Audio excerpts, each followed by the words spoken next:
The rain had turned the city into a blurred painting of gray streaks and trembling reflections when she pushed open the glass door of the restaurant, hoping, just hoping, for a moment of warmth. Her clothes were soaked, clinging to her thin frame like heavy reminders of everything she had lost.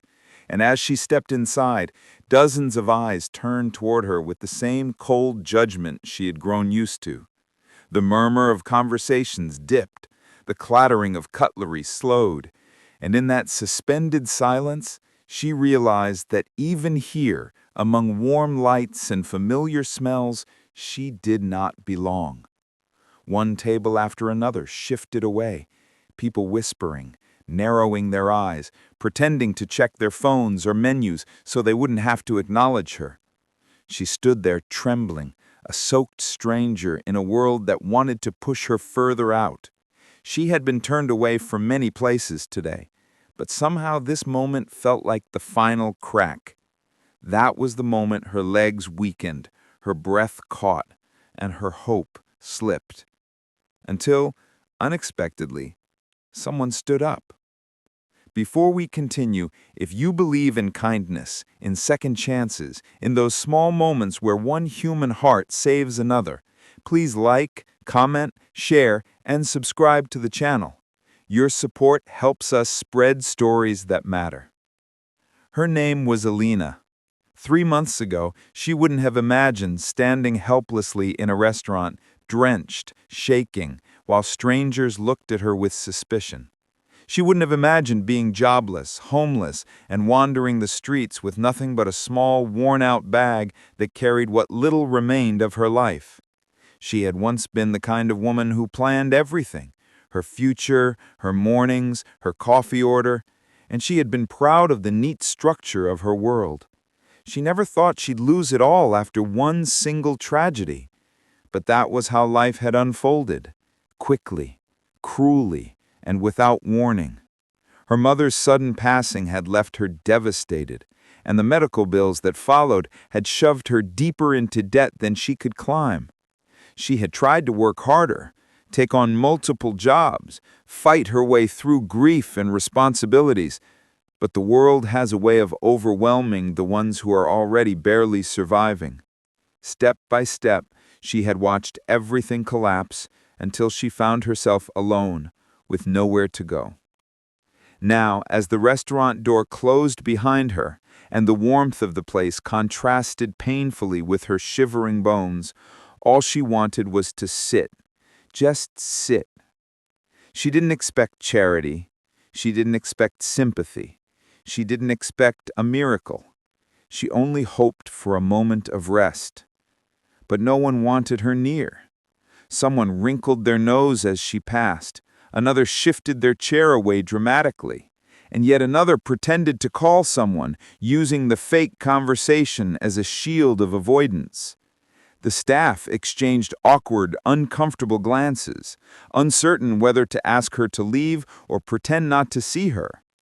The manager approached her halfway, but then hesitated.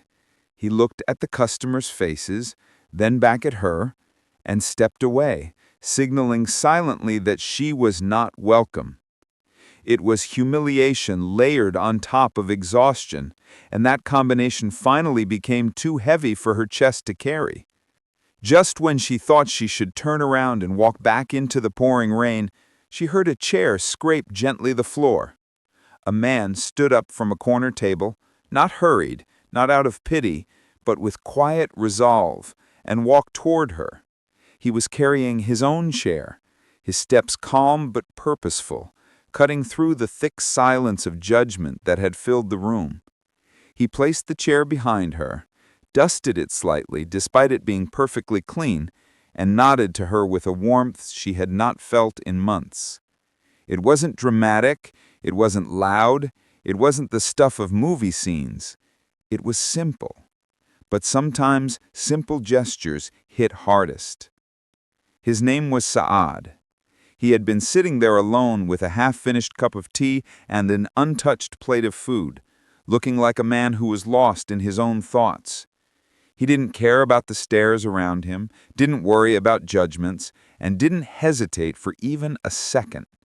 He looked at Alina the way one human should look at another, with recognition, with understanding, with humanity. And that was the moment she felt her composure slip. She lowered herself into the chair, clutching her worn bag close to her chest, unable to stop her eyes from welling up. It wasn't because someone had given her a place to sit. It was because someone had finally seen her. Saad quietly returned to his seat, and for a few minutes, the restaurant remained in a strange state of tension, unsure how to react. Some people whispered. A couple shook their heads in disapproval, but most simply drifted back into their meals, pretending to ignore the scene. Yet something in the atmosphere shifted. It was as if the simple act of kindness had stirred a soft awareness in the air, reminding everyone that compassion was not weakness and humanity was not something to be ashamed of. Alina was too exhausted to fully understand the magnitude of that moment. She hadn't eaten a proper meal in 2 days, and her body was at its breaking point. She tried to sit quietly, avoiding eye contact, hoping not to cause more trouble. But Saad, noticing her trembling hands, gently signaled the waiter to bring another cup of tea and the same dish he had ordered. He didn't make a spectacle of it. He didn't try to start a conversation. He simply acted with sincerity, as though kindness was something instinctual rather than performative. When the food arrived at her table, Alina stared at it for a long moment before taking the first bite, and when she did, a wave of relief washed over her. Food had never tasted so warm, so comforting, so merciful.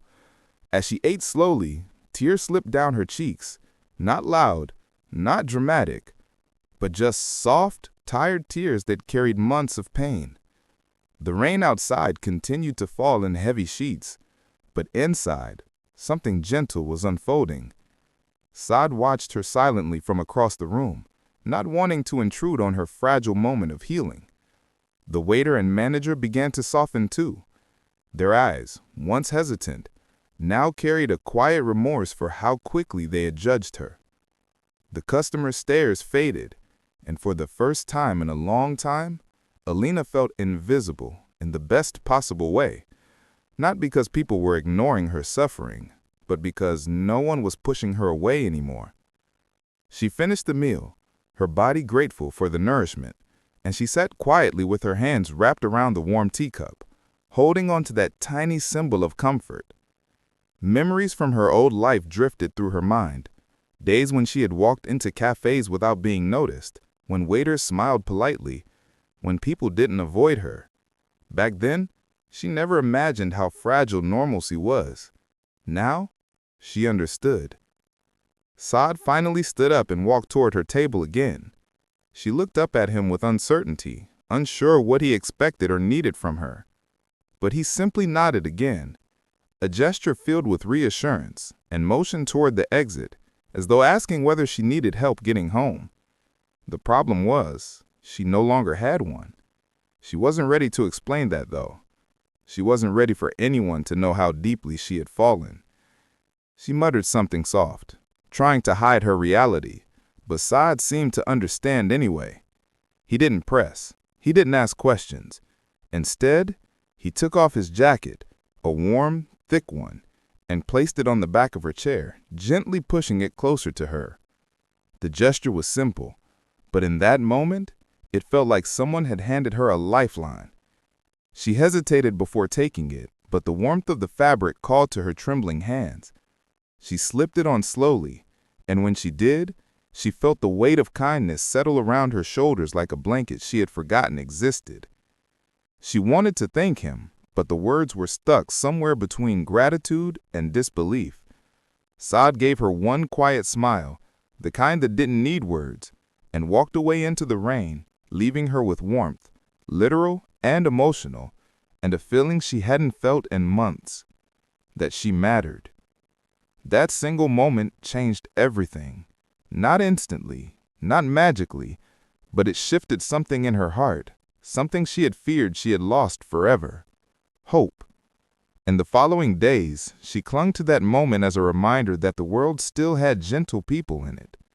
She began searching for a job with renewed determination, her mind repeating the same thought. If even one person could treat her with dignity, then maybe she... Weeks later, she managed to secure a part-time position at a small bookstore. The pay wasn't much, but it was enough to help her begin slowly rebuilding her life. She saved every bit she could, found a small, affordable hostel to stay in, and gradually started piecing herself back together.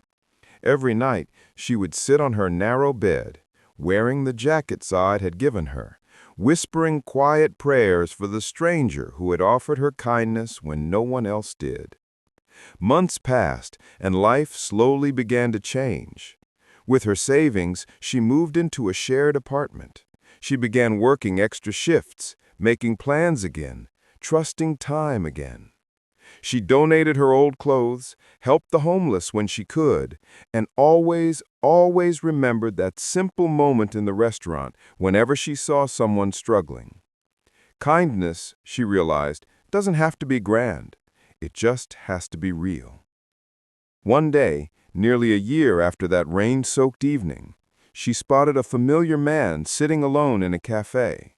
She recognized him instantly, Saad, the stranger who had changed her life without knowing it. He looked a bit tired, perhaps weighed down by his own burdens, but his gentle aura was unmistakable. She walked toward him quietly, her heart racing, but before she could speak, he looked up and recognized her too. His eyes widened, not in shock, but in happy surprise, as if seeing her again was like witnessing a promise fulfilled. She told him everything, not dramatically, not tearfully, but with quiet strength. She told him how he had changed her life, how his gesture had given her back her dignity, how he had inspired her to stand again. And when she finished, Saad didn't say much. He didn't need to. His eyes softened with emotion, and she knew he understood the depth of what had happened. One chair, one gesture, one moment of kindness had rewritten the direction of her life. If this story touched your heart, if it reminded you of the power of kindness, please don't forget to like, comment, share, and subscribe. Your support helps keep these stories alive. Before the story ends, please comment below. Have you ever been helped by a stranger or helped one yourself? Your stories might inspire someone who desperately needs hope today. In the end, the world didn't change overnight.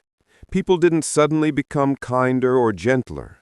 But Alina changed, Saad changed, and their story became a quiet reminder that humanity survives in the smallest acts. Sometimes, all it takes is pulling a single chair for someone who has been pushed away by the world. One gesture can save a moment, a heart, a life. And for Alina, that moment in the restaurant became the beginning of her second chance, a second chance born not from luck or fate, but from kindness.